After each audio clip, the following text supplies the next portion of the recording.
Hi and welcome back to Assessing Achievement with the ELL in mind.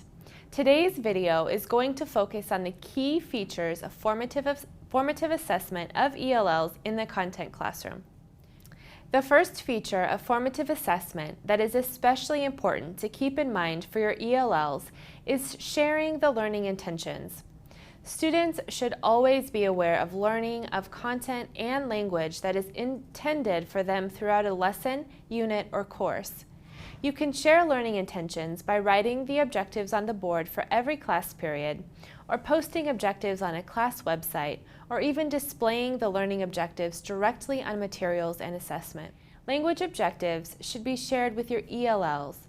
This can be done through your created shared vision, as we discussed in an earlier lesson, or it can be done through the learning observation chart, where you, as the teacher, share with your ELLs what you have observed them learning. And finally, the language objectives can be shared by displaying them on modified materials and assessments specifically for your ELL. When thinking about sharing learning outcomes, you want to focus on communicating to the students what they will be learning and what you will be looking for. The application of consistent criteria is another key feature in formative assessment. Learners should know how they are being assessed and the criteria required for successful learning and language outcomes.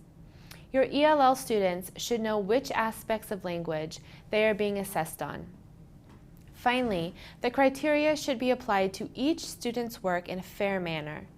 The next key feature of formative assessment is the implementation of self and peer assessment. As we mentioned in previous lessons, this is a key piece of authentic assessment, and we will explore this in depth in the future modules.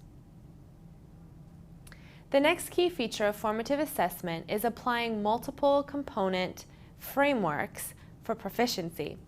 This is especially important for your ELLs as it allows you to assess content-specific language, knowledge, and use.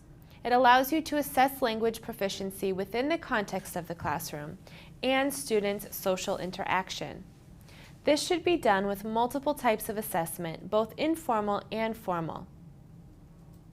Finally, formative assessment should assess a learner's specific process of learning and individual growth, and should assess the learner along their path of individual language and content development.